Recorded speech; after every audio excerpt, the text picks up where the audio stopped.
Recording in progress. Merci tout le monde. Je suis Réal Perriard. J'ai fait le marathon depuis 1991. J'ai pas mal d'expérience au camp OR. Ça va être ça fait beaucoup de fois que j'ai été là, on va dire. Et je viens de parler un peu dans les trous. Pourquoi on est là aujourd'hui? Vous êtes beaucoup des débutants. On a une session qui dure à peu près, the session is about an hour to 90 minutes.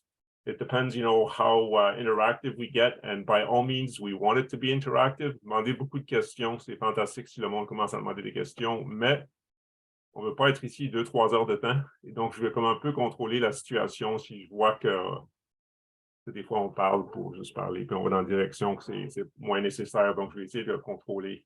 Vous pouvez un peu employer, you can use a little bit the meeting chat thing, but there's only Serena and me here, and I. And so we might have trouble managing if you ask too many questions. By all means, try it, but we'll kind of see how that goes. Serena, do you want to just say a few things? Hi, everybody. Welcome. It's great to see so many faces. I'm going to speak only in English because my French is not that great.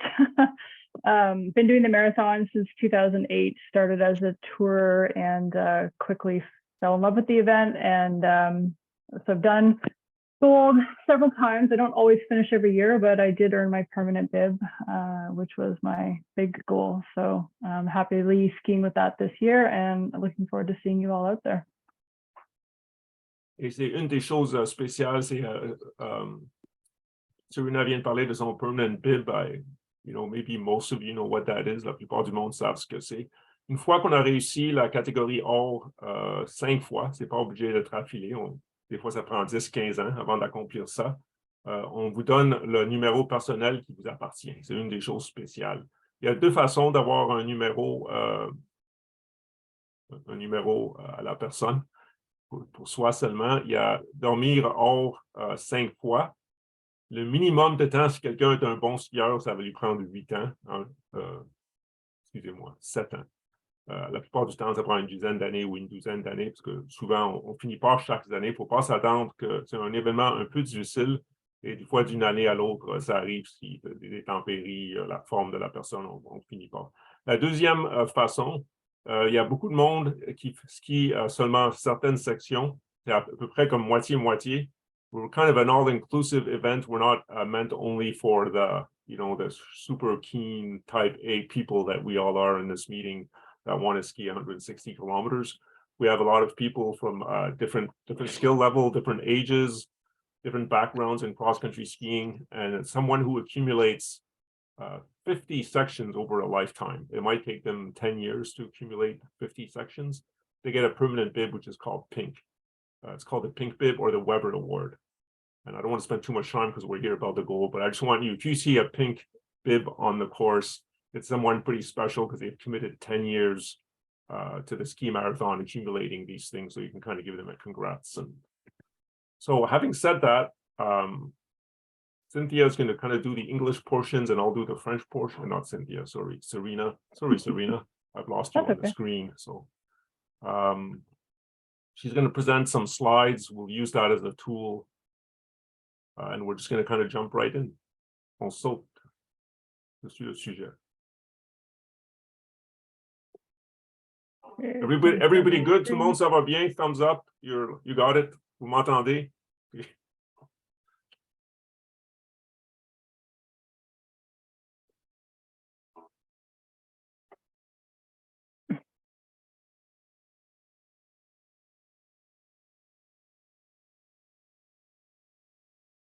Give me 1 sec here. I have too many windows open. All right. Je vais juste vous rappeler qu'en bas, il y a quelque chose. Vous pouvez, you can raise your hand with a little thing at the bottom there that says reactions, I think. Et si, j'espère, si je ne vois pas, go off mute and yell into the mic and ask a question if you want to. Merci. Okay, so what we're going to talk about tonight, packing lists. A lot of people have questions about that. We'll talk a bit about Gold Dorm, checkpoints, what you can find there, food, drink, waxing, etc., and Gold Camp. So those are the main topics for tonight. Donc, ce qu'on va parler ce soir, c'est On va voir la liste d'équipements pour quelqu'un qui fait or. C'est une liste un peu générique. Si quelqu'un veut comme une liste plus précise, il peut toujours nous envoyer un courriel. On a des listes un peu plus précises, mais c'est une bonne liste. On va parler du dortoir or, comment ça fonctionne, comment la fin de semaine se passe du vendredi au dimanche.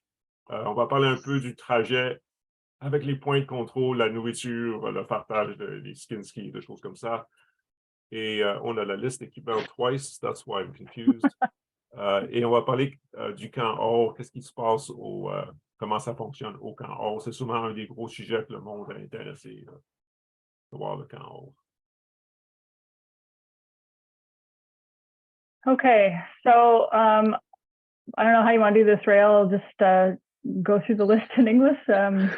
Are you guys okay with the format? You know, je veux respecter tout le monde. It's going to be a bit of back and forth, right? If you find it clumsy, let us know. So for your Someone's pack, taking a picture of the screen.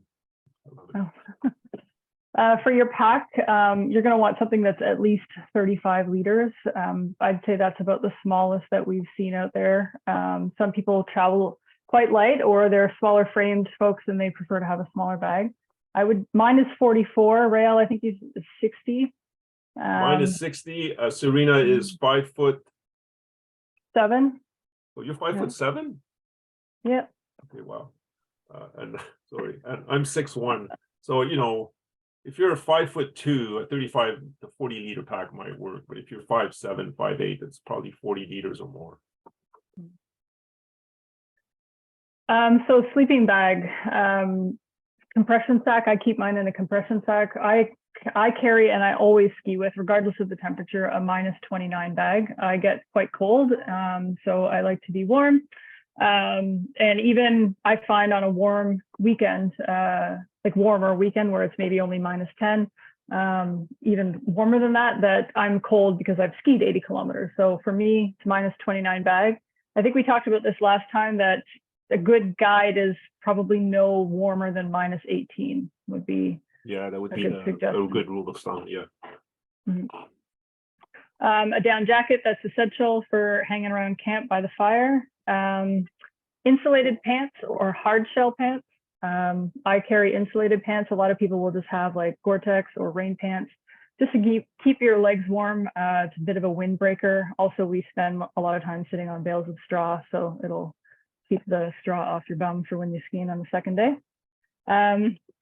Down booties or hut booties. It's pretty standard what you see around Gold Camp.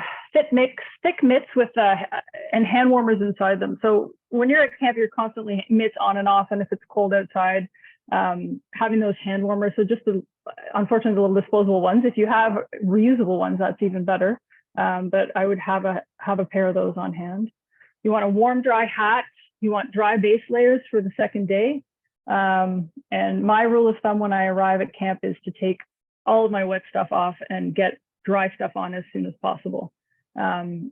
Because if you sit around in your wet clothes, you're going to get cold. So strategy is get all your dry clothes on you. And then you can proceed with starting to dry your clothes by the fire. Dry socks, obviously. A headlamp you'll need to start both days, and you'll need it around camp as well. For dinner, I use a dehydrated meal. I've seen people bring like potatoes that they'll wrap in foil that they'll throw in the fire. We don't really see like pots and pans and people cooking meals like that, but people do get creative. Most people bring a dehydrated meal, so something you can buy at MEC, or maybe you dehydrate it and make it yourself. Breakfast, same thing. A lot of oatmeal packs I've seen. I just eat a pretty substantial bar. I eat a Pro bar for breakfast. You're going to want to make sure also that you have some snacks. So you get hungry at camp, you should have a snack as soon as you arrive. And then also you might want a snack in the middle of the night. So make sure that you have some of those. Carry a cup for hot liquid. So at Gold Camp, you're provided with hot water. You're given 2 bales of straw and hot water, and we'll talk a bit more about that in the next few slides. But also a cup for hot liquid is handy throughout the entire day. You just clip it to your pack because every time you stop at a checkpoint, there's hot water, there's Gatorade, there's soup, there's all kinds of stuff. So having a cup for hot liquid is essential. Most people bring coffee or tea for the evening and the morning. Eating utensil, I bring one spork. It's a long spork, so it digs deep into my bag of food. Personal items, toiletry, duct tape fixes everything. And essential here in capital letters, earplugs. There's quite a bit of snoring that happens at camp, so make sure you have some earplugs. Rael, I don't know if you want to go over that in. No, I'll just, I'm assuming everyone understands a little bit of both languages. So just to be effective, if I have something different to say, I'll add it in the French portion. Probably sounds slightly different from yours.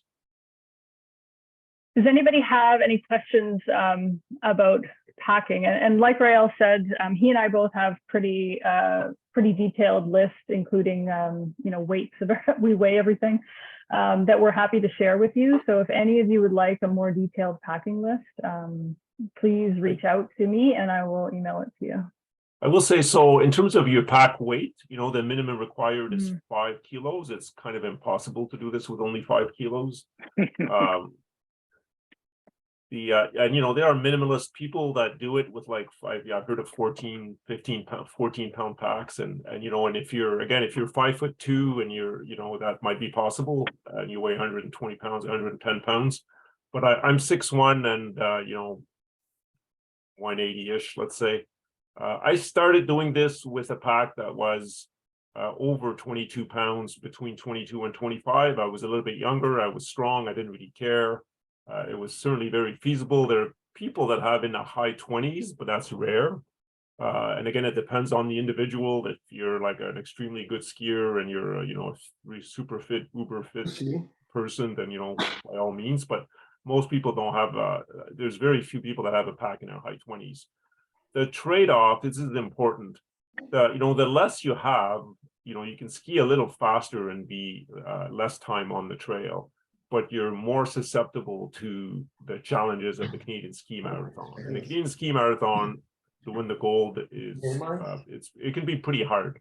Hey, Norm, I'll just ask you to go on mute, or I did that. hey, Norm, just go on mute. Okay, never mind. Oh, I can't even. It's minimized into a tiny box, and I can't see it. Oh yes, pack weight.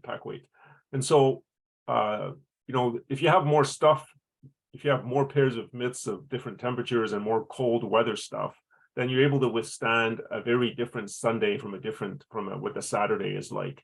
And so it kind of goes to your comfort level with facing difficulties physically on the trail on Sunday. The weekend is notorious for having a weather forecast that like flips on its head on the Saturday to Sunday. And I've done the CSM for 33 times, and I've rarely had the same conditions on Sunday as I've had on Saturday. It always seems to like change. And so if you have a very light pack, it's okay if you're a fast, strong person, but if you have to overcome difficulties on Sunday, suddenly you don't have the gear that you need. So it is kind of a trade-off. Depends on the person. But 18 to 20 pounds is considered a light pack for someone that's fairly experienced. So don't sweat it. If you're 6 foot and you have an over 20-pound pack, it's fine, totally fine. I do eventually shut up because I can talk a long time about all this, so I'll just. C'est en français la prochaine? Oui, c'est en français.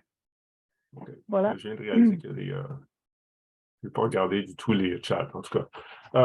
Donc, un sac à dos, les questions d'équipement, on commence avec un sac à dos. 35 litres, c'est vraiment petit. C'est pour quelqu'un qui fait 5 pieds 2, qui pèse 110 livres, il peut avoir un sac à dos. La plupart du monde, je dirais, ont entre 40 et 70. Et je dirais que 70 litres, ça commence à être un peu gros là, pour un sac à dos.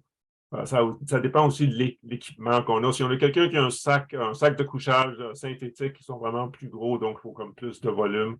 La plupart du monde a un sac de couchage en édredon, en down, qui est plus compressable. Donc, il faut avoir un sac de couchage aussi.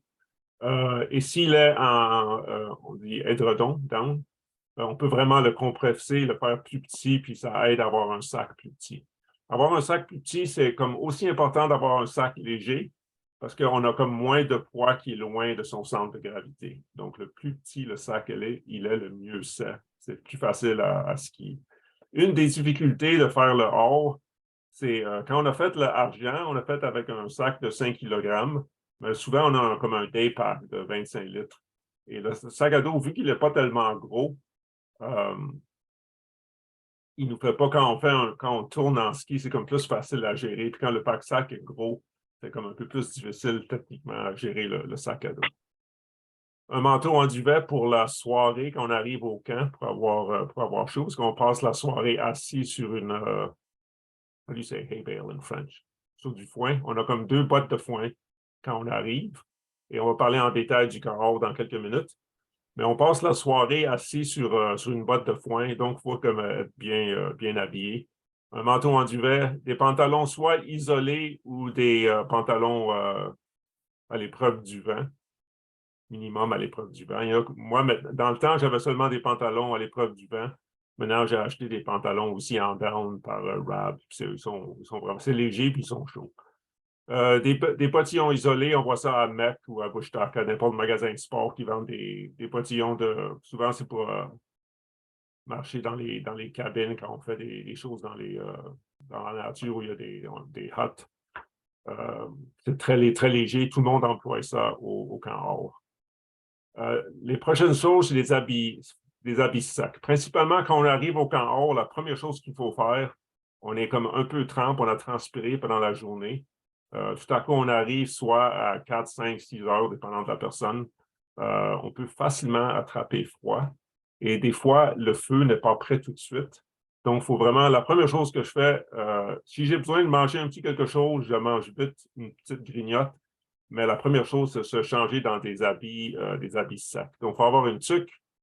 On a une couche de base, donc the first layer of clothing qu'on se change qu'on va employer le lendemain pour skier. Des chaussettes sèches et il faut avoir une lampe frontale. Naturellement, on commence le matin à peu près à 6h moins quart, on skie avec une lampe frontale. On en a besoin une pour la soirée au camp or aussi. Il n'y a pas de nourriture au camp or, on doit apporter sa propre nourriture. Donc, il faut avoir un dîner, un déjeuner et les collations qu'on veut. La plupart du monde emploie un repas déshydraté qu'on peut acheter dans un magasin de sport. Au camp or, il y a de l'eau chaude et 2 bottes de foin. C'est ça qu'on reçoit et du bois pour faire le feu. Et c'est eux qui partent le feu. Donc, on n'a pas besoin de partir le feu soi-même. Donc, on a l'eau qui nous donne est très, très chaude en général. Je m'assure toujours que ma tasse est comme en métal. Donc, si je dois la mettre dans le feu pour chauffer mon eau un peu plus, c'est faisable. Mais ça arrive jamais. L'eau est toujours très chaude qui nous donne. C'est comme ça de l'eau bouillante. Donc, si on a un repas déshydraté, on peut le préparer avec l'eau qu'il nous donne. Du thé, du café pour la soirée, des ustensiles. J'amène juste pas une fourchette, mais c'est pas le contraire d'une fourchette. Avec quoi on mange la soupe? Ça m'échappe. En tout cas. Hey, wait, what are you doing? Sorry, my mistake. Des effets personnels, du papier de toilette, ce genre de choses, du duct tape, ça c'est pour faire des réparations, et des bouchons d'oreilles parce que le monde ronfle. C'est affreux comme le monde ronfle. C'est 200 personnes qui ronflent sans arrêt au camp haut, donc des bouchons d'oreilles, c'est important. C'est pas moi qui ronfle, c'est Serena, je pense. Serena, you didn't hear me say that, did you? You didn't understand it? I did, yeah. Okay, I do snore a tiny bit, but it's not that bad. Okay. Pas de questions, ça va? Oui, ça va? Okay. Lots of people asking questions in the chat. A lot of these questions are going to be answered in the next little bit. So I guess maybe hold off for a bit because while we're talking, it's a little bit hard to answer. So Gold Dorm. So a few of you have asked about what that looks like, how it works. So it's in Mont Tremblant. It opens Friday at 5 p.m. So most people, I think, are taking a bus there in some capacity. But if you're traveling there on your own or you're being dropped off, just know that it opens at 5 p.m. on the Friday. No dinner is served at Gold Dorm. So you guys are responsible to feed yourselves dinner on that night. Just a little bit about that. The bus, for instance, Rael and I are leaving from Gatineau 6:30, I think the bus leaves. So I know Rael eats at a restaurant close to the bus location, and I just pack my dinner and eat it on the bus. So, and you'll see a lot of that as well. Other people will be eating on the bus. So just make sure that you have dinner for yourself on Friday night. Breakfast starts at 3:30 in the morning. And yes, there will be people up stirring as early as 2:30 in the morning at Gold Dorm. It happens. I'll quickly interrupt. Don't assume that you can get dinner where the school is. The school is a little bit in the middle of nowhere on Friday night, and wandering away from it looking for a restaurant is not really feasible. So take care of your meal logistics, before you arrive. Don't decide to do that when the bus drops you off, because it ain't going to happen. And the bus does arrive quite late. We're there around 8:30 or 9, so it's not. And it depends which bus, right? Some people are from Montreal. It's probably later. And maybe you're not on a bus, so just take care of yourself for dinner. Sorry, Serena. No worries. Breakfast from 3:30 to 4:45. Different strategies at Gold Dorm. Some people like to pack up all their stuff and then go to breakfast. Some people just hightail it to breakfast so they don't stand in a lineup, eat, and then come and pack up their stuff after. So just manage your time that way. You'll have school bus transportation to the start line available. And when you go to catch that bus in the morning, there will also be a truck there that will take your bag. So your overnight bag from Gold Dorm, which I'm going to talk about in a second, it'll follow you kind of throughout the weekend. So the bags will be transported to Papineauville on Saturday. And for they're brought there specifically because if something happens during the day on Friday or on Saturday, and you're not able to make it to Gold Camp, you can go to Papineauville Dorm and your bag will be there for you. So you'll have access to all of your things. And you can sleep in, if you don't make it on Saturday, depending on who you are and what families you have there and stuff, you can sleep at the Papineauville Dorm if you're a Gold person and you don't have a ticket. Like, don't worry about that. They'll take care of you there. That's why your bag gets brought to Papineauville Dorm, and that's where you'll go. Yeah. And if that does happen, absolutely, if you're not injured and you don't have any broken equipment, go out and ski on Sunday, because that's happened to me before where I didn't make it, and I've never regretted going out to ski on a Sunday. It's a beautiful trail and it's only groomed once a year, so take advantage if you can. Your bag will then be brought from Papineauville to the finish line on Sunday. So it'll be there for you at the end. So what I pack is a small duffel bag for before and after. So in there, I will have a sleeping pad, so a thermarest. Someone had asked about that, because you're providing your own bed. There's no cot. We're not giving any bedding there. It's all provided by ourselves. So I bring a sleeping pad, a thermarest, and a light sleeping bag, like an indoor bag, probably rated +4. It's always handy to have indoor footwear for walking around. So maybe some slippers or whatever you want, a pair of shoes. Also have a towel and soap for showers, because there are showers at the end. And then warm, dry clothes in your Gold Dorm bag, because if you finish in Papineauville on the Saturday and you're not going to ski on Sunday, or for whatever reason you want to have dry, warm clothes available midway or at the end of the event. What else? Was there something else I wanted to say about? No, I think that's it. Oh, yeah. So the reason I like, you could use your booties, like your camp booties, inside the dorm. But for me, my preference is to have my Gold pack fully packed and ready to go. I don't want to take anything in or out of that. I want it ready, like when I arrive, and not have to touch it until I pick it up on Saturday morning to start skiing. So everything that I use at Gold Dorm is separate from what's in my pack. Donc, j'y vais.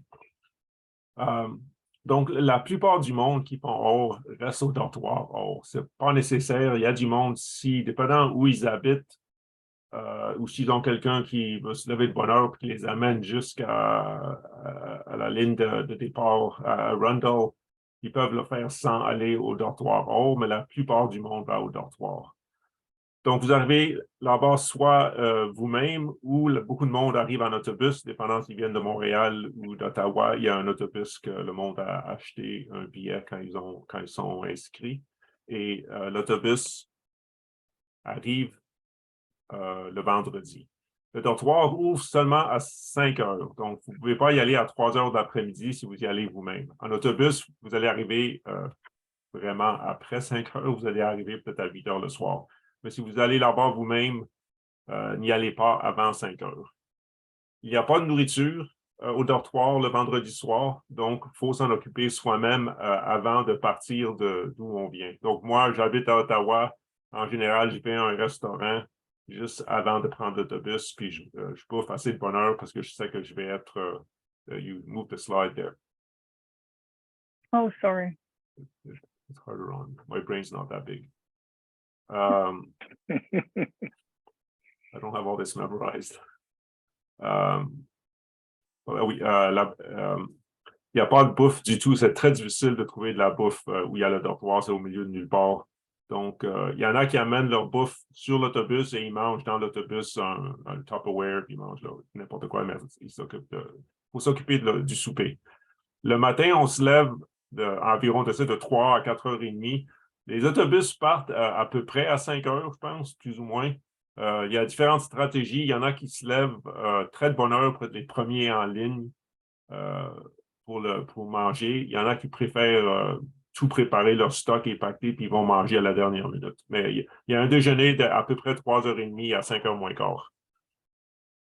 Après ça, on embarque dans un autobus et on va vers la ligne d'arrivée. En général, on arrive à peu près à 5h25. Le départ, je pense, est à 6h moins 20, si je me souviens bien. 5:40, 5:40. Je pense que c'est 5:40 le départ pour les hauts. C'est pas 5h30, je pense que c'est 5:40. 5:50 pour les argents et 6h pour les bronzes. Donc, ça, c'est avec l'autobus. Quand on arrive au dortoir, on a le sac à dos qu'on va skier avec. Ce que moi, je préfère faire, c'est avoir des choses avec moi que je vais utiliser au dortoir qui ne viennent pas du sac à dos. Donc, je n'emploie pas le même sac de couchage, j'amène un deuxième sac de couchage. Comme ça, je n'ai pas besoin d'ouvrir mon sac à dos, je le laisse préparé, complet. Comme ça, il y a moins de choses il y a moins de chances que tu oublies quelque chose comme ça. Donc, tu arrives avec un gros sac. Et dans ce gros sac, il y a un matelas gonflable, un sac de couchage qui est bon, c'est un sac de couchage d'été parce qu'il fait chaud dans le dortoir. Tu as peut-être aussi des bouchons d'oreilles, des chaussures d'intérieur pour se promener. C'est un gymnase en général, c'est pas toujours un gymnase, mais c'est souvent un gymnase pour se promener à l'intérieur. On amène aussi une serviette et du savon pour une douche parce que le dimanche soir, à la ligne d'arrivée, en général, il y a toujours une douche. La plupart du monde veut avoir une douche avant de rentrer à la maison parce surtout si on a fait haut, on a skié dehors pendant 2 jours et il n'y a pas de douche au camp haut, je peux vous dire. Donc, ça sent quelque chose. Donc, c'est une bonne idée d'avoir une douche avant de rentrer à la maison et prendre une deuxième et troisième douche quand on arrive à la maison. Surtout si on n'est pas, if you're not single. Et aussi des vêtements chauds et secs. Les vêtements qu'on emploie le vendredi soir, on les met dans ce sac qui va nous suivre pendant la fin de semaine. Comme ça, quand on arrive dimanche, puis qu'on a fini de skier, qu'on a pris la douche, on a d'autres linges qui est chaud et sec parce qu'on peut avoir facilement froid. On a skié pendant 2 jours sans arrêt. On est un peu vide d'énergie. Le sac, son duffel bag, son sac, quand on part le samedi matin du dortoir, on le laisse à une place, puis il va dans un camion. Et ce camion va à Papineauville. Donc, quand vous skiez le samedi, il y a un certain nombre de personnes qui n'arrivent pas à finir le samedi. Ils n'arrivent pas à faire les cut-offs. Il y a l'équipement qui se casse ou il y a une blessure. Their bushwhacking adventures into Ispatina Ridge, the highest point in Ontario. Hey, dude, can you go on mute? That will be on March the 9th. I'm still looking for speakers for April and May. So if you're you're interested in, Hey, I could do that myself. That's great. Where was I? Oui, je parlais du sac qui nous suit. Ouais, donc le sac va le samedi au dortoir de Papineauville. Si on n'arrive pas à finir le samedi, on embarque dans un autobus qui nous amène la plupart du temps le monde, dépendant si on a de la famille, on a quelqu'un qui reste au château Montebello, on peut aller au château Montebello, on peut rentrer à la maison. Mais si vous finissez par le samedi, ça vaut vraiment la peine, vous avez beaucoup de travail, vous êtes entraîné pendant des semaines et des semaines. C'est une piste qui est ouverte seulement une fois par année. Skier aussi le dimanche, si vous n'arrivez pas à finir, c'est pas la fin du monde. Des fois, on est comme un peu déprimé à cause qu'on n'a pas réussi à finir le samedi. Moi, ça m'est arrivé une couple de fois, je comprends très bien, mais ça vaut la peine de s'embarquer sur le trajet le dimanche. Donc, le samedi, on se rend avec un autobus à Papineauville et on va trouver son sac. Et là, comme ça, on peut dormir au dortoir de Papineauville et demander des billets de nourriture. On peut manger soit au McDo, il y a des choses à Papineauville, c'est assez facile. Tout est là autour de l'école à Papineauville. C'est pas comme à Run, c'est pas comme un dortoir haut. Il y a beaucoup de choses autour du dortoir de Papineauville. Et je pense que c'est tout sur ce sujet. I'll shut up. Any questions, guys, about Gold Dorm? Somebody, I just saw, oui, le guide de skieur, juste pour vous dire, I just saw a little comment flash on my screen. The skier guide is imminently going to get published. I'm hoping within a few hours from now, but oh no, it's Friday. Friday's tomorrow, sorry. I'm hoping it gets published tomorrow. Donc, le guide de skieur devrait être sur le site Internet, sur le site web à la fin de la journée demain, j'espère. Et ces petits détails de schedule d'autobus sont tous plus précis dans le skier guide. Sorry, Serena, go ahead. No problem. A couple of people were asking about buses. It was actually me who mentioned the guide, the skier's guide. Someone asked if there was any gold specific buses from Montebello and Papineauville. There are not. You would just take the earliest possible bus to the start line from those locations. Somebody else asked if you're not sleeping at Gold Dorm, but you're in Tremblant, can you catch the bus from the Gold Dorm to the start? And yes, you can. Someone asked what time, Rael. I said to arrive no later than 5 a.m. Do you agree with that? Yeah, that would be, me, I would probably arrive at 4:45, but 5 a.m. is probably okay. Yeah. Okay, so moving on, checkpoint. Je vais juste répéter ce que tu viens de dire en français, je m'excuse. Okay. Il y a quelqu'un qui avait demandé, si on n'est pas au dortoir, puis on est à une place au Mont-Tremblant, puis quelqu'un veut on peut se faire amener au dortoir le samedi matin, arriver avant 5 heures du matin, et là, vous embarquez sur l'autobus qui vous amène à la ligne d'arrivée. Vous n'avez pas besoin d'avoir payé pour cet autobus-là, c'est comme inclus. Et aussi, vous pouvez aller au dortoir le vendredi soir, si vous voulez, et embarquer sur un autobus qui vous amène à la ligne d'arrivée. Parce que tous ceux qui font Coureur des Bois, ils partent de Papineauville, ils ne vont pas au dortoir haut. Donc, si on est quelqu'un, dépendant des raisons, on peut arriver, si on veut, le vendredi soir au dortoir de Papineauville et embarquer sur un autobus qui va nous amener à la ligne de départ. Mais cet autobus part un peu plus de bonne heure le matin parce que la distance est un peu plus loin à voyager. Thanks, Serena. Okay, so checkpoints. So a little bit about checkpoints.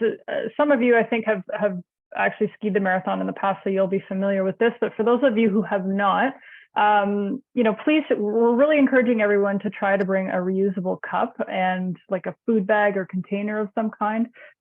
Cup being more important than the container or food bag.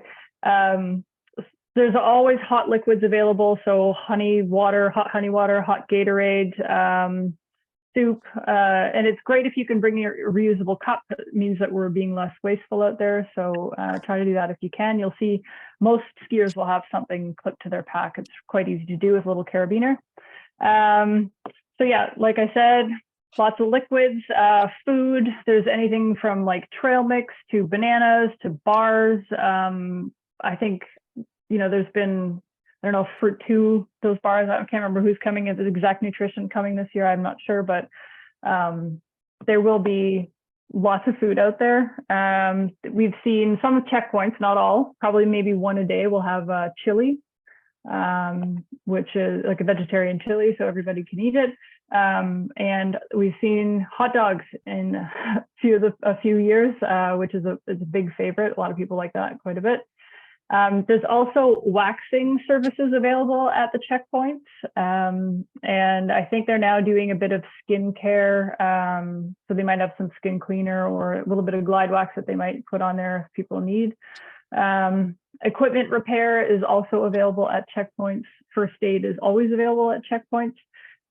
There's shelter as well. So for those who are really cold, you can hop onto one of the school buses, or I think they do have some emergency, cars or, vans, trucks running to help people warm up. If there's snow or rain, it's happened in the past. There's always like pop-up tents, and sometimes there's like a little fire inside, so you can find shelter that way as well.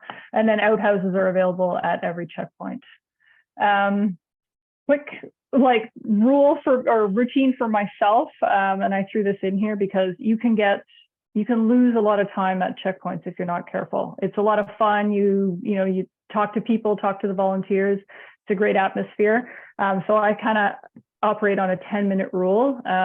First thing that I do is put my skis in the wax lineup at the waxing station. And then I proceed to the food tables. I'm eating, I'm drinking, I'm refilling my water bottles, taking care of business. I have to go to the bathroom, I do that. And then when I'm done everything, if my skis aren't waxed yet, I do it myself, and then I get back out there. So 10-minute rule, especially, I'm somebody who chases cutoffs. So if you've got all the time in the world, enjoy the checkpoint, but just something to be mindful that, 10 minutes can easily turn into 20, 30 minutes at a checkpoint. It's quite easy to do. I've also added a little chart here. This is something that I print up every year, and I stick it to my ski pole. I know Rael has a different strategy, so he'll probably talk about as well. So it just tells me the section distance for each day, the total cumulative distance, and which time I need to leave each checkpoint to make sure that I am going to meet the cutoff, the final 3:30 cutoff on that last checkpoint. And I think that's about it for checkpoints. I'll switch the slide rail to French for you. Thanks. Okay. Merci pour votre patience. Des fois, j'ai écrit sur I'm answering things on the chat, and I come back and I get a bit discombobulated. So merci pour votre patience. If I was 12 years old, I'd probably be better at multi-screen and typing and thinking at the same time, but I'm much older than 12. Donc, les points de contrôle.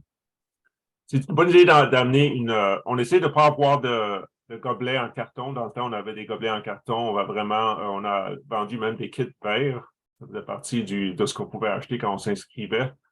Si vous avez un sac que vous pouvez réutiliser pour mettre de la bouffe dedans que vous prenez au point de contrôle, aux checkpoints, et une tasse en métal. Il y a beaucoup de monde qui a une tasse attachée avec un carabiner, how do you say, carabinier en français, attaché à l'extérieur de son sac à dos, qu'on peut avoir facilement pour prendre de l'eau.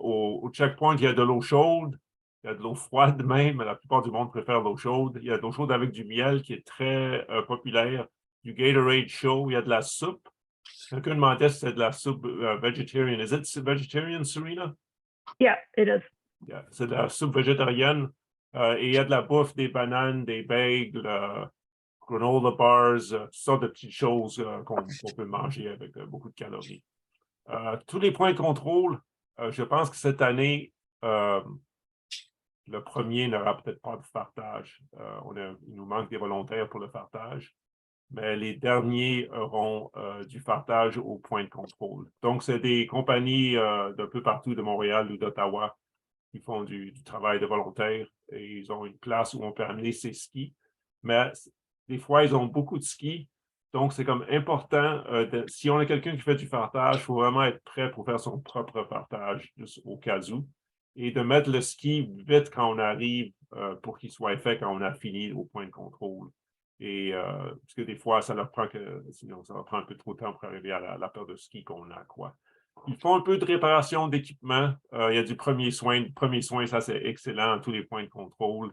On a même des abris en cas qu'il fait moins 40 ou moins 35 et il y a du vent énorme. Je pense qu'il y a même des places où on a des feux. Certains ont des feux peut-être.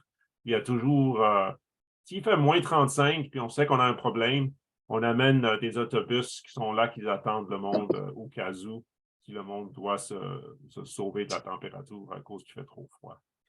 Quand on arrive au checkpoint, il faut faire un peu attention. Une des façons les plus faciles de ne pas réussir le marathon, c'est de passer trop de temps au point de contrôle. Donc, quand on fait catégorie O, on doit finir les 4 premières sections à 3h30. Is that covered later, Sarita, or am I talking about this now? Yeah, I think we'll just talk about it now. Okay. Donc, les 4 premières sections doivent être finies à 3h30. Si vous les finissez à 3h32 minutes, vous ne pouvez pas continuer. On ne peut pas avoir le monde qui... Éventuellement, il faut qu'on aille comme une heure de coupure. Et la définition de l'heure de coupure, c'est quand on sort du checkpoint. So I don't think that was mentioned. I'll just repeat that in English. Sure, yeah. The first 4 sections have to be done by 3:30. That's very important. If you've done by 3:31 or 3:32, we're not going to let you through and you'll be classified as a DNF. So you have to finish the first 4 by 3:30 to be allowed to progress. And the definition of finishing by 3:30 is exiting the checkpoint, not entering it at 3:30. What that means is you've got to get there at 3:29, in effect, you know. If you're arriving at 3:29, you don't have time to spend in a checkpoint. You just kind of go right through and you check out. And then you come back in and you try to get some food. Usually at that time, there's not a lot of food left, but there is food left. But, you know, you have to kind of go out and come back in. It's really important that you check out by 3:30. C'est très important de sortir du point de contrôle à 3h30. Donc, si on a quelqu'un qui arrive à 3h28, et ça arrive, il y a du monde qui arrive à 3h28, on ne peut pas balader dans le point de contrôle pendant 10 minutes. Il faut sortir du point de contrôle immédiatement pour avoir sorti à 3h30. Et si on est une de ces personnes, ce qui arrive, c'est que la personne sort du point de contrôle et là, il retourne dans le point de contrôle pour avoir de la bouffe qui va être dans un sac pour continuer à skier. Mais quand ça arrive, on est à la dernière section, donc on est quand même de bonne humeur, puis on a une 5e section, soit le samedi ou dimanche, à skier. Moi, ce que je fais sur mon dossard, sur le dossard, en bas du dossard, il y a le numéro de 1 à 10 avec un petit carré. Et ça existe depuis le temps où maintenant on a une timing chip that we're using. On a une timing chip dans son sac à dos. Mais dans le temps, le monde, quand on passait à un sac, il y avait comme un volontaire qui écrivait une coche sur chaque section. Moi, ce que je fais, j'écris le temps de la journée que je veux sortir de ce point de contrôle. Donc, je regarde le skier guide, je regarde la description des trails qu'on a sur notre site web et je décide que la première section, elle va me prendre 2 heures de temps. Donc, je fais comme un petit budget de temps pour savoir que je vais arriver à 3h10, admettons, à la fin des 4e sections. Donc, pendant la journée, j'arrive à gérer mon temps. C'est important d'être conscient de son temps parce qu'au point de contrôle, il y a de la musique, il y a ses amis, c'est vraiment une atmosphère positive. Et tout à coup, il y a 25 minutes qui passent, puis on ne fait pas du ski. Puis pas bouger pendant 25 minutes, c'est vraiment difficile de rattraper son temps, à moins qu'on soit un skieur olympique.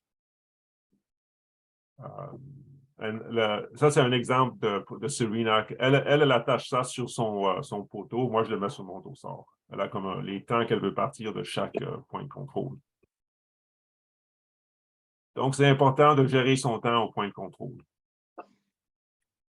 Si vous avez une section que je fais, si vous avez une section de 15 km à faire, franchement, 15 km, je bois mon eau, mon liquide. Là, je pars sans eau parce que 15 km, je suis confiant que je peux faire ça. Quand c'est comme de 18 à 23 km, chaque jour, on a une couple de sections qui sont entre 18 et 23. Là, c'est important. Avec la bouteille, je remplis une bouteille d'eau chaude au point de contrôle. Comme ça, je peux skier comme la moitié de la distance. Puis je peux m'arrêter puis avoir comme un petit point de contrôle tout seul entre les 2 points de contrôle. All right, I think I'm done. Any other questions about checkpoints?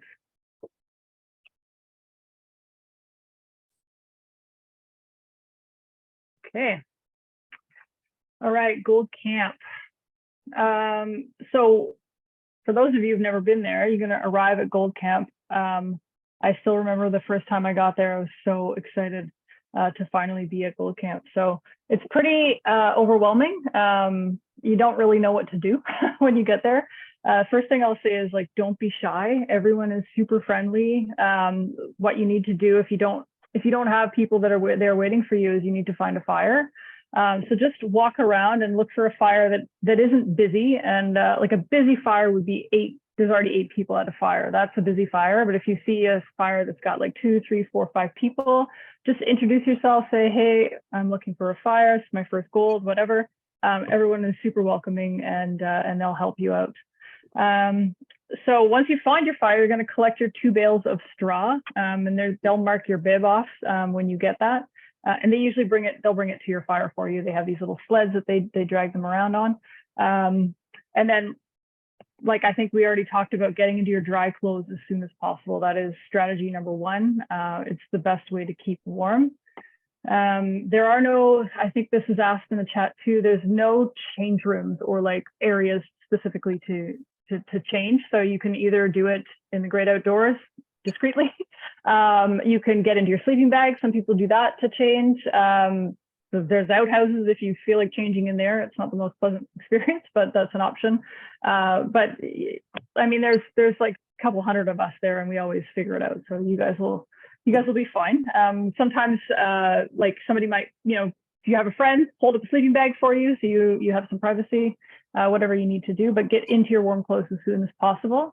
Another trick that I do, and I think Rael does as well, is have something warm to drink as soon as you get there. So when you're in your dry clothes, I take a little like a bouillon cube to make like broth, and then I'll throw it into my 1 liter Nalgene and get it filled with hot water. So hot water is provided all the time at Gold Camp. They keep it running all the time.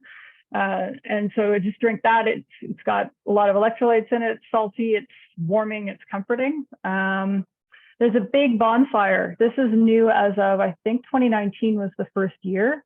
And it's awesome because people gather around the fire. It also helps you dry your clothes really quick. We used to sit around and try to dry our clothes on these little fires, which worked for many years. But this big fire, you just hold your jacket up for like not even 10 minutes and it's completely dry. So it's awesome. There will be live music and beer.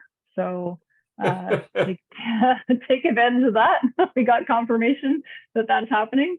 And I will tell you that for an old guy like me who was, at Gold Camp before the internet existed, it's absolute heresy. Like, I think they should not be providing beer.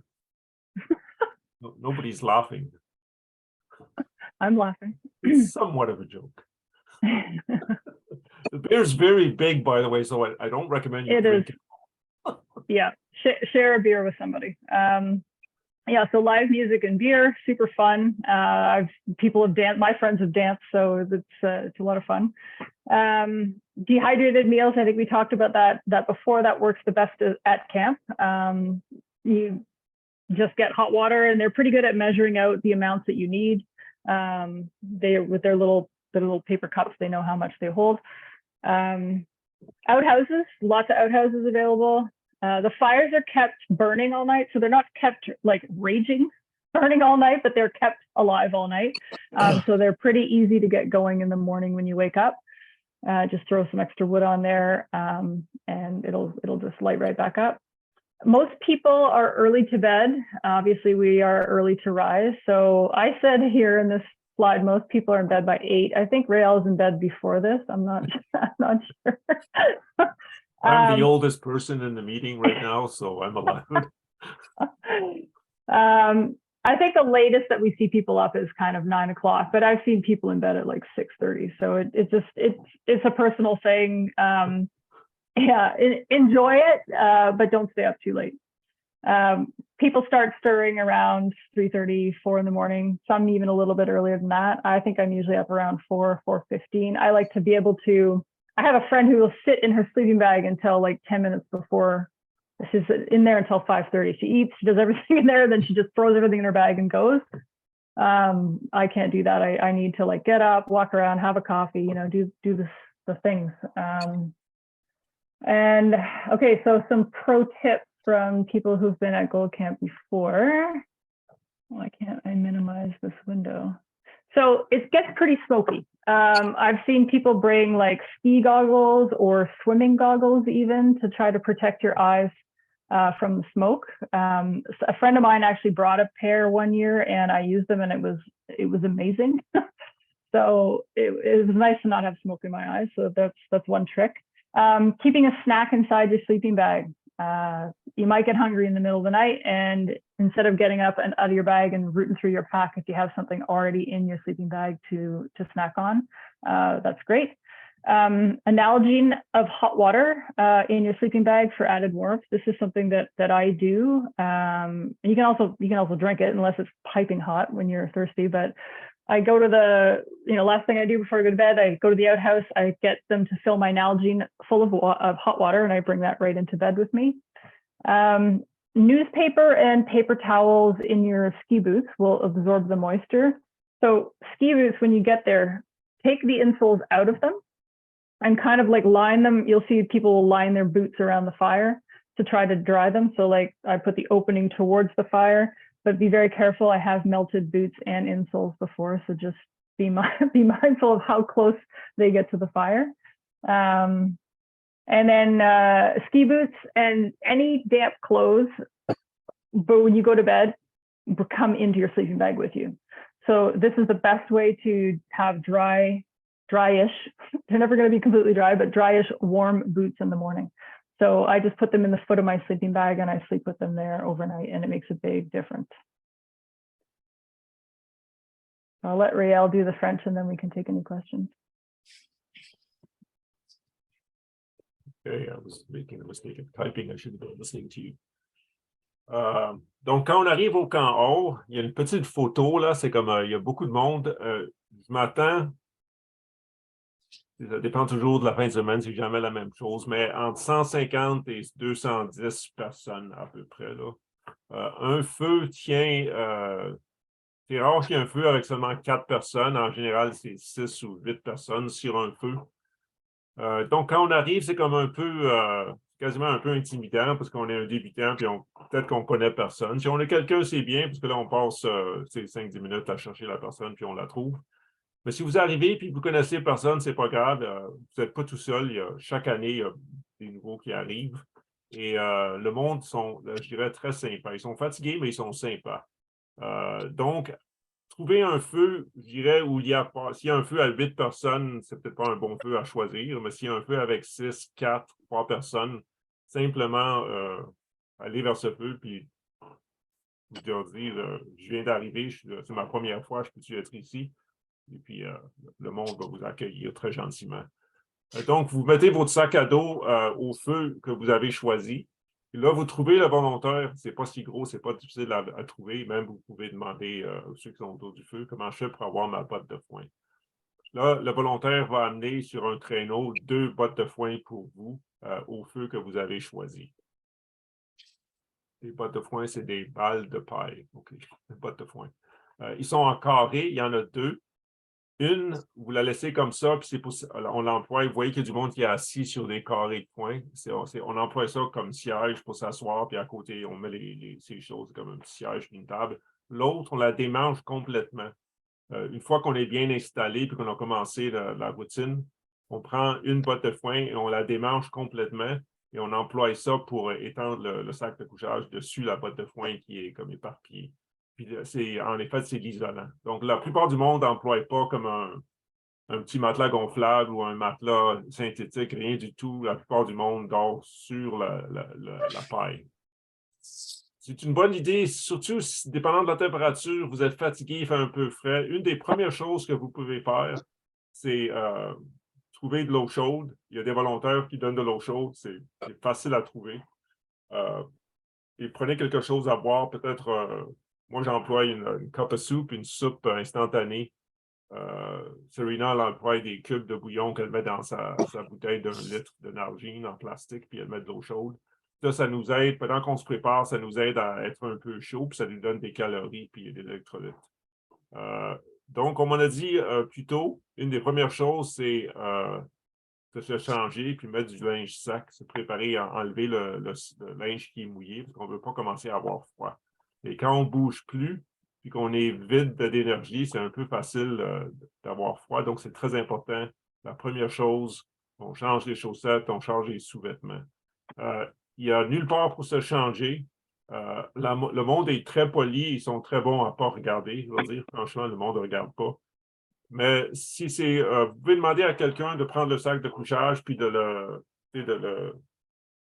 l'employer comme un rideau, si je peux, là, puis le monde va faire ça pour vous si vous avez une amie ou quelqu'un qui est au feu avec vous. Il y a aussi, on peut employer les toilettes. C'est peut-être pas complètement sympa, mais si on veut vraiment être. On veut être seul, on peut aller aux toilettes pour se changer.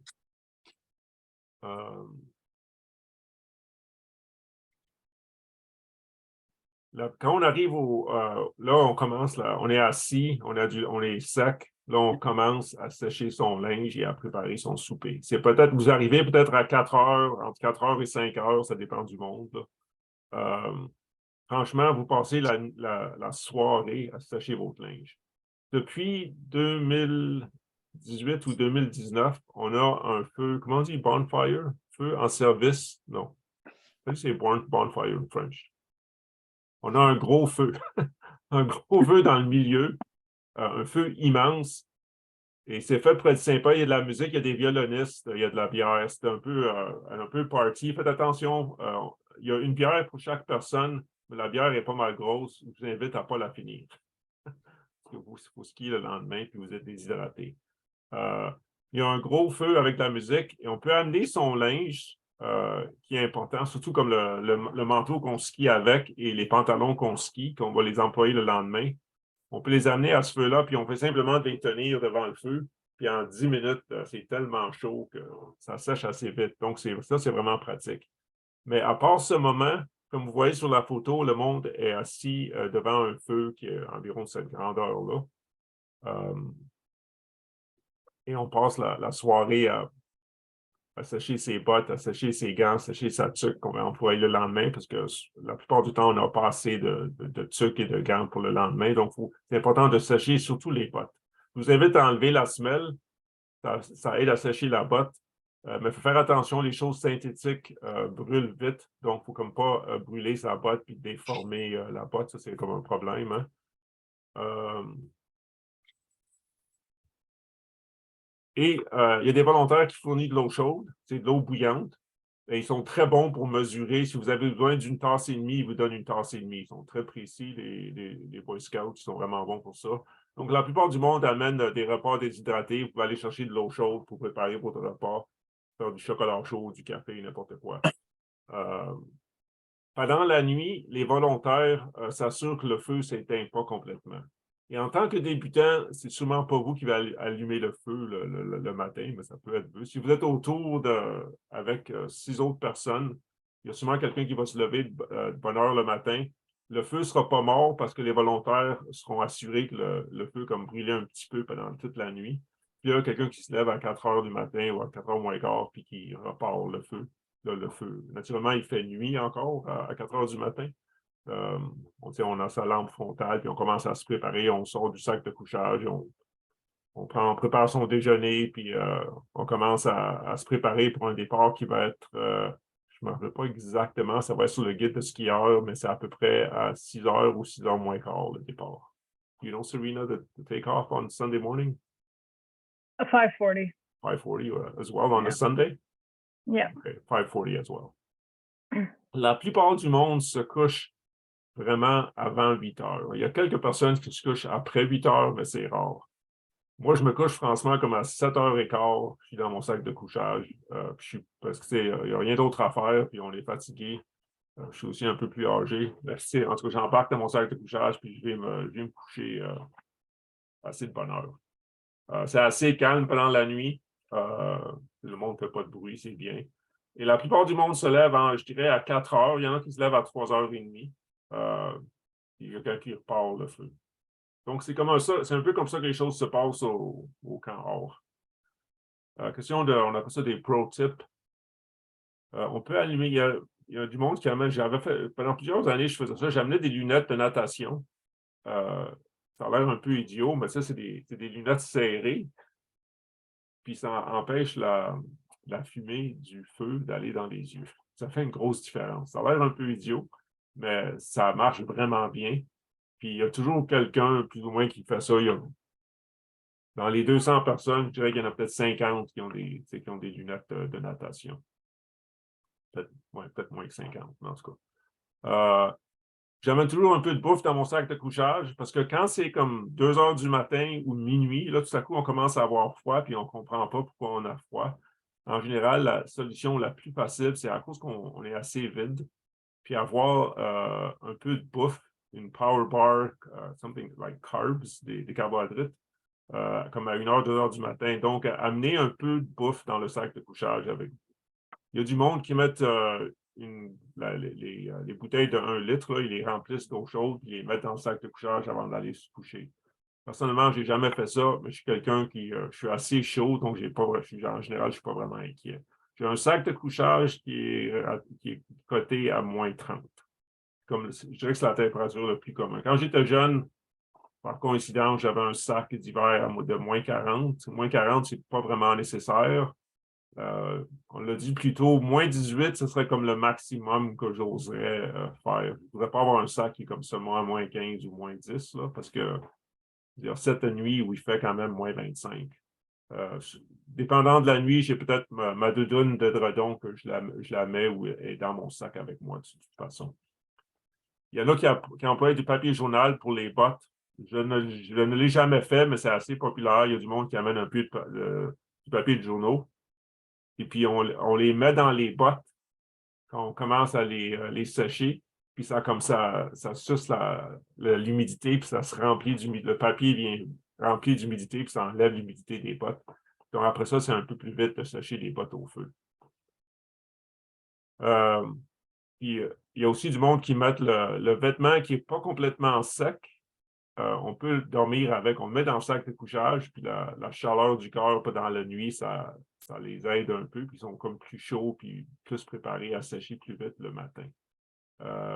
Quand on sort du sac de couchage le matin, puis qu'on commence à manger, franchement, on se prépare pour partir en général, je dirais, comme 5h30, 5h15. On sait que là, tout à coup, on va partir bientôt. Là, on met son linge de ski de fond. Puis on reste un petit moment, dépendant si le linge n'est pas complètement sec, on se met devant le feu qu'on a, puis on chauffe les mains puis les jambes. Puis après ça, quand on va à la ligne de départ, s'il fait très, très froid, ils sont vraiment gentils, ils nous laissent partir parce qu'ils ne veulent pas que le monde gèle. Quand tu restes, tu es là 10 minutes avant le départ, puis il fait moins 32. C'est pas plaisant. Donc là, ils laissent le monde partir. Mais s'il fait moins 20 ou moins 15, puis tu arrives trop vite à la ligne de départ, ben, tu es là à attendre, puis ils ne te laissent pas partir. Ils attendent que ce soit 6h moins 20. Je pense que j'ai tout expliqué pour le camp hors. Je ne sais pas s'il y a des questions. Je vais voir sur le chat. Been answering stuff while you were talking. Right. Merci beaucoup. Any Gold Camp questions, folks? I have a question about calories. With the dried meals, is there a certain amount of calories you're looking for in the dried meal packages, like 1,000, 1,500, 800? So I usually, I don't buy most of these things are called 2-portion bags, right? Yes. I don't buy the 4-portion bags. I buy the 2-portion bag, but I'm selective. I look at what they have, and they're typically, I'm kind of good. They're like 650 calories, right? Plus or minus, depending which one you buy. I kind of go out of my way to buy the one with the most calories. Right. But it's by no means, it's by no means the only calorie source that I have, right? So I might have a chocolate bar with me, I'll have a dessert, and I'll have a soup, I'll have ramen noodles as well.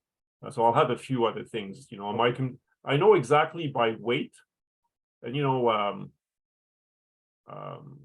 carb is, the way I'm doing this is 4 grams. 4 calories per gram. Yeah.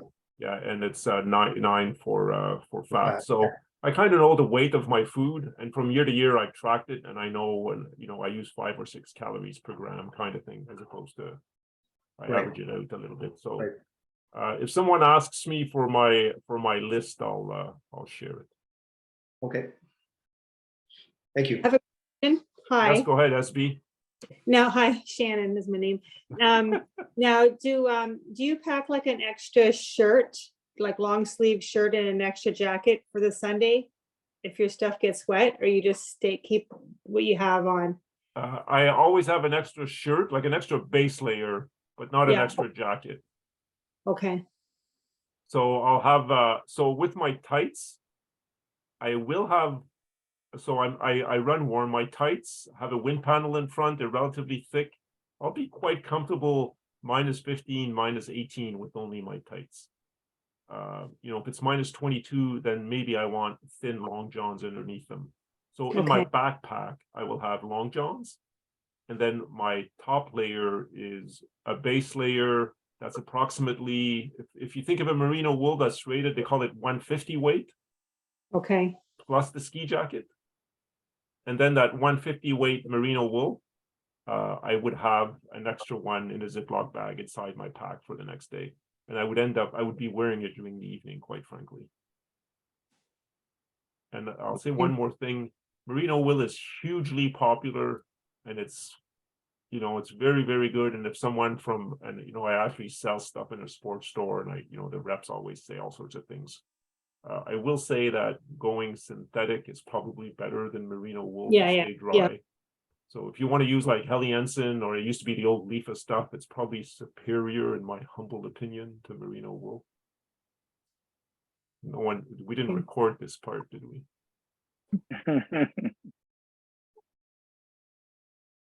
Thanks for that question. That was excellent, by the way.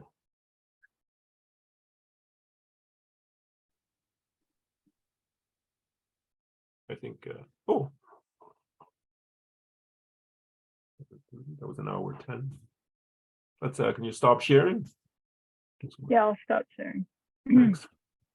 So there's been a lot of questions about the thermarest and the sleeping pads. I don't know if we talked about that you get 2 bales of straw. I don't know if you mentioned it in French, but like the purpose of 2 bales is to sit on one, and the other one you kind of like, you fluff it up and you take it apart and you turn that into your bed. And so you will see people that will carry those Z-Lite thermarests, like they're kind of like yellow on one side and silver on the other. I have never used one of these. I don't think you've used one. I'll say that you know, 100 out of 100 skiers, you might see like 3 of them. I've been at Gold Camp a lot. I've never used one. Yeah, you don't really need one. The one thing that we don't have in our gear list, maybe be mindful of the weather forecast. Faites attention à la météo. Une des choses qu'on n'avait pas inclus, c'est une tarpaulin. So a tarp. If they're predicting rain or +2 and -2, and I would have like a little lightweight tarp.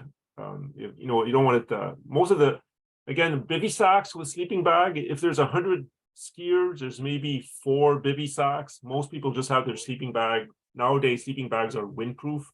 La plupart des sacs de couchage sont à l'épreuve du vent. Même de la pluie et de la neige légère, c'est pas un problème. But if it's going to rain, you probably want a little tarp on top of you.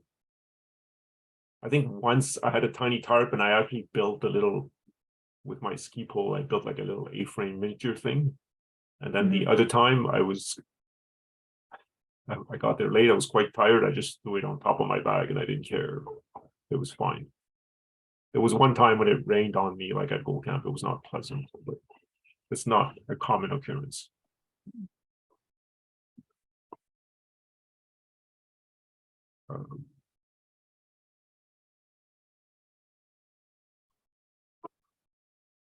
Any other questions, guys?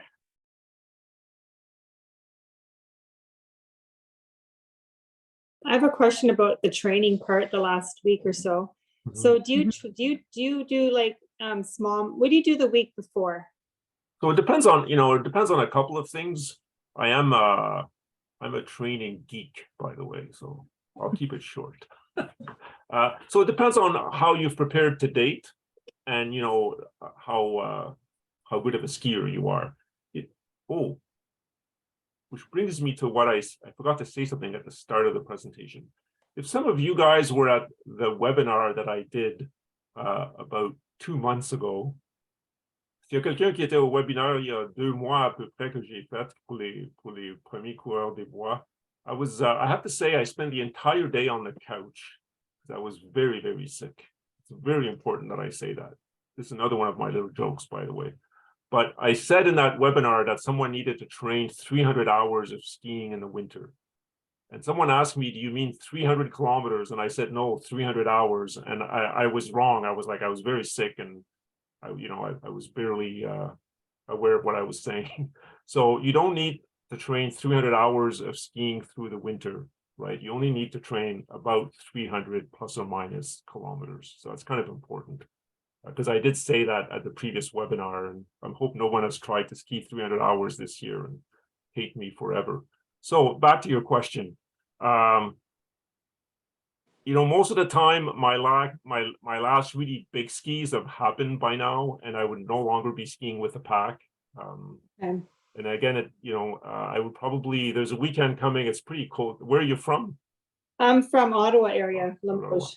It's going to be a really cold weekend, like go out for 20 kilometers, and have some fun, do some more technical skiing, depending on who you are as a skier, go on some of the red trails and play, but don't have a pack and kind of rest. Are you a runner? Yes. Yeah, so don't, probably don't run on Thursday. No. Yeah. All I do all winter, all I do is ski. Okay. I literally ski every day. I live near the Limoges forest, and then I try to go to Gatton on the weekends, and so do you have 500 kilometers of skiing in your legs? Yeah. Oh yeah. Yeah, and so do you have 1,000? Yeah. Yeah, so don't worry, but don't overdo it. For you, 20K is probably relatively easy, and that's totally fine. So like don't stress of having to do another 30 or 40K. What was your longest outing? 50. I did two back 50s, like a Wednesday, Thursday. Yeah, that's like week. That's perfect. But it's fairly flat. But then that weekend I went to Gatineau and did about 4 hours of like hills. Yeah. Then this week, like you said, I haven't had my pack.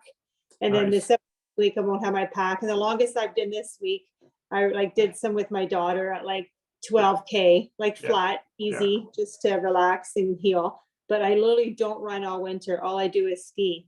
And then and I was thinking on the weekend doing 120K. That's what I'm doing. Yeah, that's fine. Okay. Yeah, that's fine. Yeah, that's it's totally fine. Okay. The other thing I wanted to say is, vu que c'est la première fois que vous allez sur le parcours, le vrai parcours, je veux dire un peu de détails sur le parcours. J'ai parlé de ça au mois de décembre, but maybe you weren't there at my December talk. Je me rappelle plus des chiffres que j'avais sur mes diapos, mais le samedi, je pense que c'est moins de 1000 mètres. So on Saturday, there's less than 1,000 meter of vertical gain, like through the day. If I remember correctly, it's like 900 or something. Okay. And on Sunday, it is a little bit less than that. And the hills are less challenging on Sunday. And I say they're less challenging. It doesn't mean that they're challenging on Saturday. The good news is for first-time participants, an in-situ event, you're not doing the eastern leg that goes to Lachute, which is the legendary, really difficult day, the bobsled run, right? I ran. That's where I'm a runner before a skier. So my skis come off and I run. I learned to ski as an adult. I was 32 years old. I'm 51 now. And I don't have the technique that all you have. I have to give her and I have to work, and I give her just to try to make that cutoff time. I've got hey Shannon, I work at Bushtaka on weekends. Come and say hello. I gotta talk to you. Okay. Some good stories. Are you there Sunday? Yes, I am. Okay, I may come there. I'm in footwear. Come and say hello. Oh yeah, but I'm not like a technical, I gotta work. Neither am I. That's why I want to talk to you. I gotta work. Don't worry. Anyway. To make that cutoff time, and I'm just So so the Saturday, I know it's been like 6 years since I've done it. Now, I remember like I really struggled with some of the downhills. I would get nervous, right? Yeah. And yeah, because like I said, originally I'm from Windsor, Yeah, where no, there's I like understand. nobody does skiing there. Yeah, So yeah. yeah, so what is this Saturday, the two difficult courses? How are So they? the Saturday is probably the more difficult of the 2 days. But Yeah, I have to say that Saturday, don't think that means that it's difficult, everyone. Like, it's a very reasonable day, Saturday. okay. The downhills are skiable. I'm somebody who, I do fall on my cross-country skis. I'm not like a beautiful skier, and I do fall Well, on tough downhills. I can yeah, do the Saturday without falling almost. okay. So I have a technique for downhills that people make fun of me for, but it works. Is you sit on the back of your skis and just kind of use your arms as brakes, and you just sled down. It I mean, works. I get you see people who fall, and I'm just going down. I see Great, people you do just stand that, back but up. I don't even have the skill to do that. I like plow, and if I feel that I can't plow, my skis come off and I'll run down the side because I'm too scared. I don't want to hurt somebody else or get That's the thing. injured. You have control when you're sitting on your skis because you can kind of use your arms as brakes, and you just go down, and you're going fast, but not too fast because you're still in control. You'll fit right in, Sharon. Une des choses qui est fantastique au marathon, à cause que c'est pas une lopette, it's not a race. No one is going to yell track behind you. And as a matter of fact, à cause que vous avez un sac à dos, le monde va être assez encourageant et respectueux. People really appreciate the folks who ski with the pack, so it's to your advantage to have the biggest honking pack you can have, because then people will really adore you. But of course, you have to carry the stupid thing. But I'm in jest a little bit, but yeah, the behaviors. It's not a race. There's a lot of very average skiers. You don't have to be a beautiful skier to ski this. You have to be fit, and you have to love the outdoors, of course. And you're doing the gold, and it's it's going to be a challenge. Don't be disappointed if you don't finish. Serena has said you finish about half to 2/3. Yeah. It gets easier with the half the passing of time, as you do it more, you kind of learn all the tricks, but it does have a certain rate of do not finish. But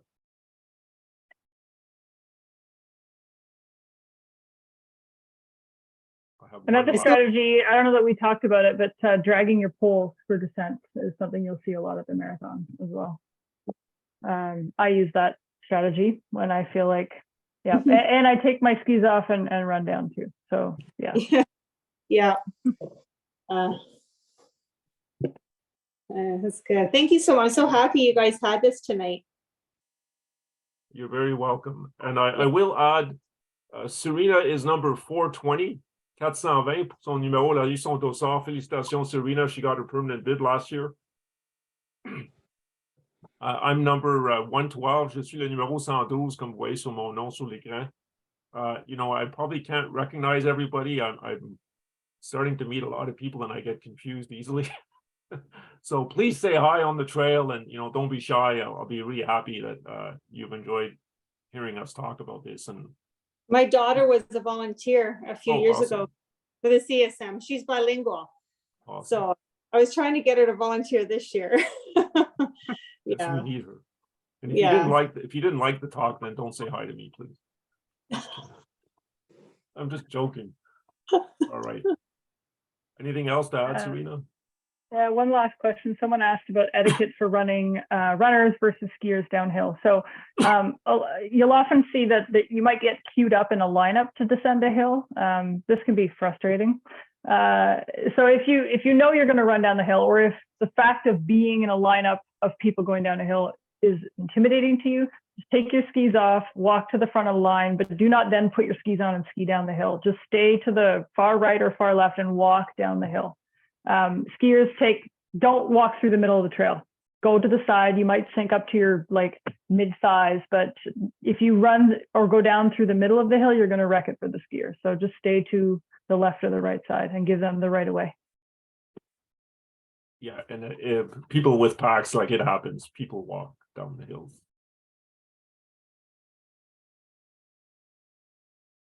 It's 9 o'clock almost. We managed to do this in 90 minutes. Amazing.